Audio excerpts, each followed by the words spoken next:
पता है भैया, खेत में इस बार की फसल बहुत अच्छा हुआ है। हम खाकर भी खत्म नहीं कर पाएंगे। हाँ हाँ, कुछ फसल बाजार में बेच देंगे और जो पैसे आएंगे उससे घर की छत की मरम्मत कर लेंगे। क्यों, क्या कहते हैं? हाँ हाँ, बिल्कुल सही, बिल्कुल सही। रामेश्वर गांव में रहते थे 3 भाई और उनकी 3 बीवियां। सारे भाई और उनकी बीवियों में इतना बनता था कि गांव के लोगों को विश्वास नहीं होता था। लेकिन एक दिन, ये देखो, तुम्हारे लिए क्या लाया हूँ। दिखाओ दिखाओ, क्या लेकर आए हो? अरे वाह, ये कितना सुंदर है। ये तो सोने का हार है जी। हाँ हाँ, मंडी में फसल बेचने गया था ना। वाह, ये तो बहुत ही सुंदर है जी। रुको रुको, मैं भाभीयों को दिखा कर आती हूँ। बस खुशहाल परिवार में सोने का हार जैसे आग बबूला होकर बरस पड़ा। एक मामूली से सोने के हार ने 3 भाइयों की बीवियों की खुशहाल जिंदगी के बीच में दरार डालने का काम कर दिया। सारी भाभियों के मुंह बनने लग गए। सुनो जरा, मुझे चाय लाकर दोगी? नहीं दे सकती। ये क्या, इस तरह से क्यों बात कर रही हो मुझसे? इतने दिन आप लोगों की हर बात मानी है, पर अब से हम बात करेंगे। क्या मतलब? आप सब कहते हैं ना कि जो भी आएगा 3 भाई और तीनों बीवियों में बांट कर ले लेंगे। तो आज क्या हुआ? क्यों, क्या हुआ? तुम्हारे छोटे भाई ने अपनी बीवी को सोने का हार लेकर दिया है। और कैसे देगा? और कैसे देगा? फसल बेचने गया था, उसी पैसे से अपनी बीवी के लिए सोने का हार खरीद कर लाया है। मुझे भी वैसा हार चाहिए। अरे हमें जो चाहिए वो हमेशा मिल जाता है क्या? अगर मिल नहीं सकता तो फिर एक साथ रहा भी नहीं जा सकता।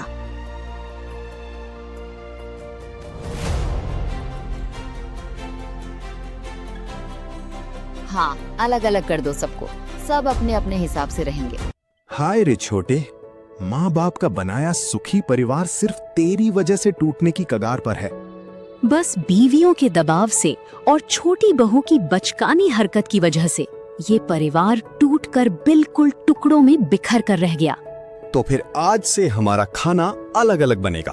उसके बाद जमीन, सुन मजले, तेरे लिए है सेब का बगीचा, और तू सुन छोटे, तेरे लिए केले का बगीचा, और मेरे लिए नारियल का बगीचा। तो ठीक है, आज से सब अपने अपने तरीके से मेहनत करो और खुश रहो। लेकिन भैया मैं... हाँ, बात को और मत बढ़ा। हम सबका बराबर हिस्सा हो ये शर्त तूने ही तोड़ी है। अब लेकिन किंतु परंतु मत कर। जाओ, सब अपने अपने काम पर निकलो। अरे रो मत, चुप हो जाओ।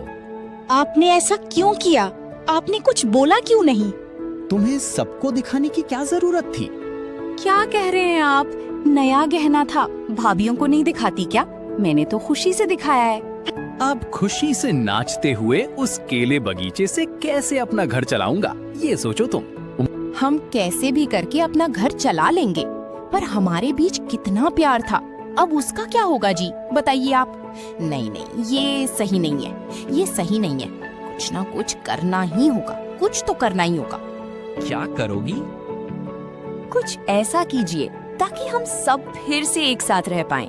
सुनिए, इसने हमें अलग किया है ना, अब यही हम सबको एक कर देगा। मतलब? सुनिए, इसे बेचकर जो पैसे मिलेंगे उसे हम सब, इसके बाद हम समझ नहीं सकते कि छोटी बहू के दिमाग में आखिर क्या चल रहा है। अगले दिन सुबह छोटा भाई जाकर सुनार के दुकान में हाजिर हो जाता है। सुनिए भाभी, बड़ी भाभी, ओ छोटी भाभी, सुनिए ना, मैं क्या कह रही थी। सिर्फ मेरी वजह से ये सब हुआ है। कोई है? कहाँ है सब?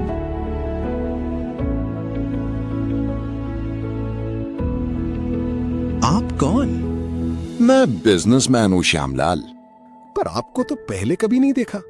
मैं दूसरे गांव में रहता हूँ, इस गांव में कारोबार करने के लिए आया हूँ। कैसा कारोबार? वही गांव की चीजें खरीदकर शहर में बेचता हूँ और अच्छी कीमत भी देता हूँ। ओ अच्छा अच्छा अच्छा, ठीक है ठीक है। अगर आप चाहें तो मेरे पास नारियल के पेड़ हैं, इसके पास सेब के पेड़ हैं और इसके पास केले के पेड़ हैं। अच्छा, तो चलिए चलकर देखते हैं। चलिए चलिए। हे ईश्वर, सबका भला करना, हमें एक कर देना। तीनों भाई खेत में जाकर सबसे पहले नारियल का बगीचा दिखाते हैं।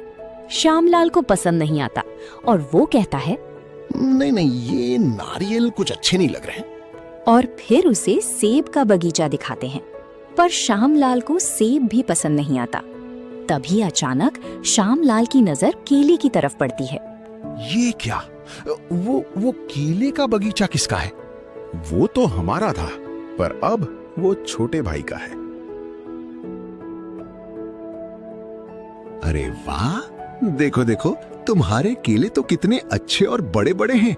तुम ये केले बेचोगे ना? हाँ, जरूर बेचूंगा। अच्छा ठीक है, तो फिर मैं कल ही सारे केले लेकर जाऊंगा और आपके घर आकर पैसे भी दे दूंगा, ठीक है? और अगले दिन श्यामलाल के आदमी आकर सारे केले तोड़ कर ले जाते हैं।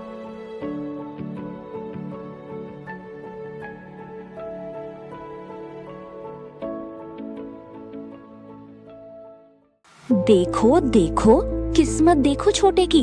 आपने तो उसे केले का बगीचा दिया और वही केले बेचकर कितने सारे पैसे मिल गए उसे। इसमें हम क्या कर सकते हैं भला? सब उसी की किस्मत है। आज अगर जमीन जायदाद का बंटवारा नहीं होता तो ये पूरे पैसे हम तीनों भाइयों के हिस्से में ही तो आते। सही कहा भैया, ये बंटवारा करना सही साबित नहीं हुआ। आपने सही कहा भैया, सब किस्मत की बात है। पहले एक साथ थे तो सबकी जिंदगी अच्छे से गुजर रही थी। अब जरा देखो, हर तरफ सिर्फ छोटे का ही फायदा हो रहा है। अब तो छोटी बहू नए नए गहने हमें दिखा दिखा कर पहनेगी। गर्व से उसके पैर तो जमीन में ही नहीं पड़ने वाले। ये क्या?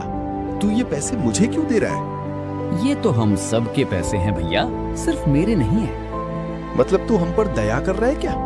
नहीं भैया, घर का बंटवारा हुआ तो क्या हुआ, अब केले के पैसे मिले हैं तो सबके बीच में बंट रहे हैं। इसके बाद सेब या फिर नारियल जो भी बिकेगा आपस में बांट लेंगे। वो भी अगर आप लोग बांटना चाहो तो, नहीं तो मत बांटिएगा। तेरी बीवी के लिए हार लाया, इस वजह से बंटवारा किया, ऐसा नहीं है। भैया, क्या मैं एक बात कहूँ? दरअसल जिस हार को लेकर इतनी गड़बड़ हुई है, वो आपके भाई ने फसल बेचकर नहीं खरीदा। नहीं खरीदी मतलब? हाँ, मतलब मंडी में फसल बेचने गए थे ना आपके भाई, वहाँ पर मेरे पिताजी ने उन्हें वो हार मेरे लिए दिया था। ये खरीद कर नहीं लाए थे। क्या? तो तूने पहले क्यों नहीं बताया? क्योंकि ये सब आपके भाई ने बाद में मुझे बताया, पर मैं आप लोगों को बताने ही वाली थी, लेकिन आप लोगों ने ही मुझसे बात नहीं की। पर मैंने ना एक नाटक किया है, इसके लिए आप सब मुझे माफ कर दीजिएगा। कैसा नाटक? आपके भाई ने उस हार को बेच दिया और मेरे मायके वही श्यामलाल जी है ना, उन्हें एडवांस पैसे देकर आए थे ताकि वो केले खरीदकर बहुत से पैसे दे दे और वो पैसे मैं आप सबके हाथों में रख पाऊं। मैं सच कह रही हूँ भैया, एक मामूली सी हार ने इस तरह से हमें अलग कैसे कर दिया? इसका मतलब हमारे बीच में कोई प्यार ही नहीं है। सही कहा, ये हमारी गलती है, हमें माफ कर दे। हमसे गलती हो गई है भाई, आज से हम सब लोग एक साथ रहेंगे।